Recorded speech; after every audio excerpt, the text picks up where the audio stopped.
আজ থেকে অনেক দিন আগেকার কথা। তখন সুন্দরবনের মানুষজন নদীতে মাছ ধরে জমিতে চাষাবাদ করে বেশ সুখেই দিন কাটাতো। আর জঙ্গলের বাঘ তারা নিজেদের এলাকার মধ্যেই থাকতো।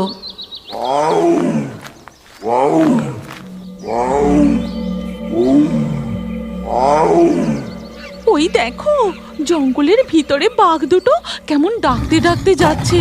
আচ্ছা, ওরা এইদিকে নদীর পাড়ে চলে আসবে না তো? না না, কোনো চিন্তা নেই তোমার। যতক্ষণ আমরা আমাদের এলাকায় রয়েছি ততক্ষণ বাঘ এই দিকে আসবে না। বাঘগুলো ডাকতে ডাকতে দূরে আরো জঙ্গলের ভিতরের দিকে চলে যায়। এদিকে মাধবী ও গৌতম নদী থেকে কাঁকড়া ধরে তারপর বাড়ির দিকে রওনা দেয়। আজ আমরা অনেকগুলো কাঁকড়া পেয়েছি, তুমি সবগুলো হাটে বেচে দিয়ে এসো কেমন? ধুর ধুর, সবগুলো আবার বেচে নাকি? বাড়ি ফিরে কড়া করে কাঁকড়ার ঝাল রাঁধবে, তা দিয়ে গরম গরম ভাত একেবারে জমে যাবে। আচ্ছা ঠিক আছে ঠিক আছে, তাই হবে। এমন ভাবে কাটতে থাকে সুন্দরবনের মানুষদের জীবনযাপন। কিন্তু এই শান্তি আর বেশি দিন তাদের কপালে সইল না। একদিন গভীর রাতে যখন চারিদিক নিস্তব্ধ, সবাই ঘুমিয়ে, ঠিক তখন আকাশ থেকে এক উল্কাপিণ্ড এসে সুন্দরবনের জঙ্গলে পড়ে।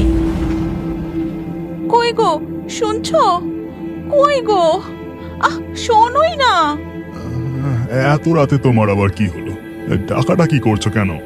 বলি, আওয়াজটা তুমি শুনলে?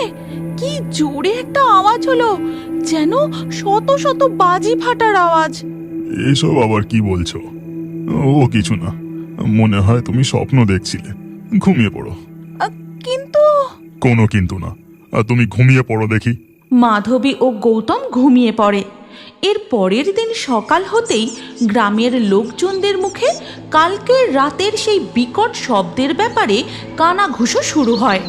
মাধবী পুকুর ঘাটে বাসন ধুতে গিয়ে শোনে, হ্যাঁ, আর বলিসনি, আমিও তো আওয়াজটা শুনে চমকে উঠেছিলাম।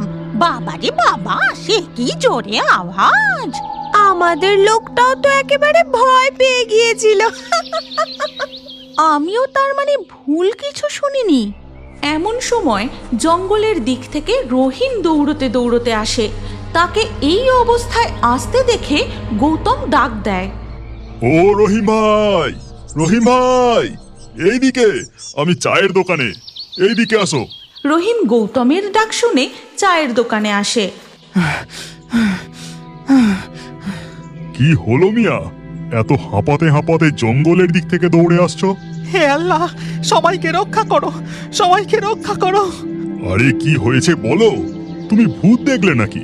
আজ ভোর ভোর আমি গিয়েছিলাম জঙ্গলে মধুর খোঁজে। বাঘেরা যে এলাকাটায় থাকে ওই দিকটায়। বলো কি হে, তোমার সাহস তো কম নয়। তারপর? তারপর রহিম ঘটনাটি বলতে শুরু করে। বাঘেদের এই এলাকায় কেউ আসে না, এখানে অনেক মৌমাছির চাক আছে। যাই, একটু ওই দিকটায় গিয়ে দেখি।